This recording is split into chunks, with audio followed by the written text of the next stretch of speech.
महिला नारी बंधन पे भारतीय जनता पार्टी का चेहरा दिख गया। लोकतांत्रिक प्रक्रिया है, जितने नंबर उतना अधिकार। आपके पास 2 के नंबर थे, आपका स्वाभाविक है, लेकिन नैतिक मूल्यों का कितना चीरहरण हो रहा है भारतीय जनता पार्टी की। एक राक्षसी प्रवृत्ति हावी हो गई जो सब चीज को एक अधिकार से देखना चाहती है। ना तो संविधान ना लोकतंत्र, किसी की कोई जरूरत नहीं। इनके मन में आया ये सरकार है, जो चाहे करेंगे। रिटर्निंग ऑफिसर की स्थितियां क्या होगी? बड़ी विचित्र स्थिति है कि कोई मुकदमा, आपराधिक मुकदमे क्या कहलाते जब मुकदमा रजिस्टर्ड हो। मध्य प्रदेश की राजनीति में बड़ा उलटफेर हुआ है। अगर संख्या के हिसाब से देखें तो मध्य प्रदेश विधानसभा में जो नंबर्स हैं उसके मुताबिक 2 सीटें स्वाभाविक तौर पर नंबर्स के मुताबिक भारतीय जनता पार्टी को जा रही है, जबकि 1 सीट राज्यसभा की वो कांग्रेस पार्टी को जानी चाहिए थी नंबर्स के मुताबिक, जिस 1 सीट पर कांग्रेस ने मीनाक्षी नटराजन पूर्व सांसद को अपना प्रत्याशी बनाया था। लेकिन भारतीय जनता पार्टी ने सबसे पहले तरुण चुग और रजनीश अग्रवाल को टिकट दी, लेकिन तीसरा कैंडिडेट भी उतार दिया, महेश केवट। तब से ये सवाल हो रहा था कि क्या कोई बड़ा खेला होने जा रहा है। और देखिए मीनाक्षी नटराजन का, हालांकि इस मामले पर कानूनी प्रक्रिया का हवाला देते हुए उनका नॉमिनेशन ही रद्द कर दिया गया है रिटर्निंग ऑफिसर के द्वारा। इस वक्त मेरे साथ मध्य प्रदेश के बड़े नेता, पूर्व मंत्री और जबलपुर से विधायक लखन घनघोरिया जी हैं, उनसे हम बातचीत करते हैं। सर, पहली रिएक्शन क्या है आपकी?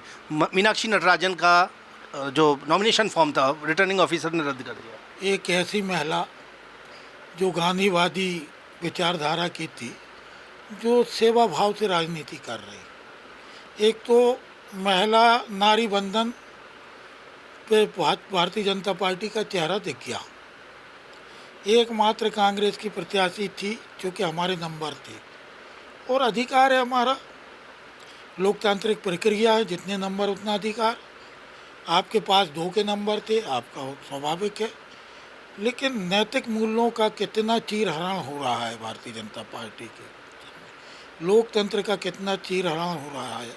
दरअसल इनके ऊपर एक राक्षसी प्रवृत्ति हावी हो गई जो सब चीज़ को एक अधिकार से देखना चाहती है। ना तो संविधान ना लोकतंत्र, किसी की कोई ज़रूरत नहीं। इनके मन में आया ये सरकार है, जो चाहे करेंगे। जो आपत्ति लगाई उसमें उन्होंने कहा कि एक क्रिमिनल केस जो था उस मामले पर उनको नोटिस है, लेकिन केस रजिस्टर्ड नहीं है, ऐसा आप कह रहे हैं। और ये प्रक्रिया रिटर्निंग ऑफिसर द्वारा तकनीकी आधार पर उनका पर्चा खारिज कर देना। रिटर्निंग ऑफिसर कहाँ से मैनिपुलेट होते हैं? अब तो जिस देश के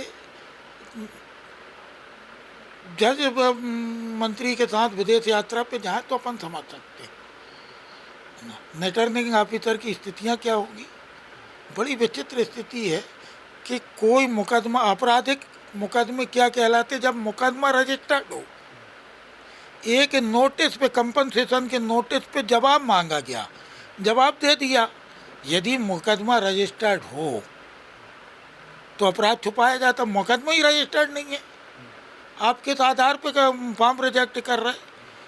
कहीं ना कहीं भारतीय जनता पार्टी की के ऊपर जो प्रवृत्ति हावी हो गई है, जो तासीर बन गई है कि हर चीज़ को एक अधिकार से देखना, वो सामने खुल के सामने आ रही है। कांग्रेस पार्टी किस तरह आगे बढ़ने जा रही है? हम तो इसमें न्यायिक प्रक्रिया का पहले पूरा पालन करेंगे, क्योंकि हमारा पक्ष सही है। हमको उम्मीद है कि न्यायालय हमको न्याय देगा, और नहीं तो रोड पे तो हम संघर्ष कर ही रहे। इन राक्षसी प्रवृत्ति के लोगों का, इन अहंकारी लोगों का, इनको सोचना चाहिए, इनको सोचना चाहिए कि समय किसी का नहीं रहा।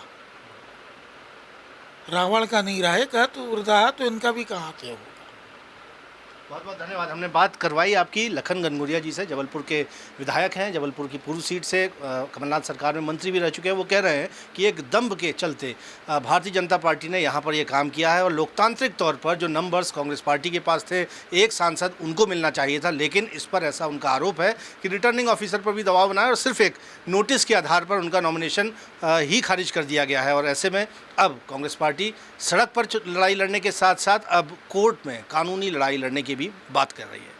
कैमरामैन सतीश सराठे के साथ विजेंद्र पांडे, IBC 24, जबलपुर।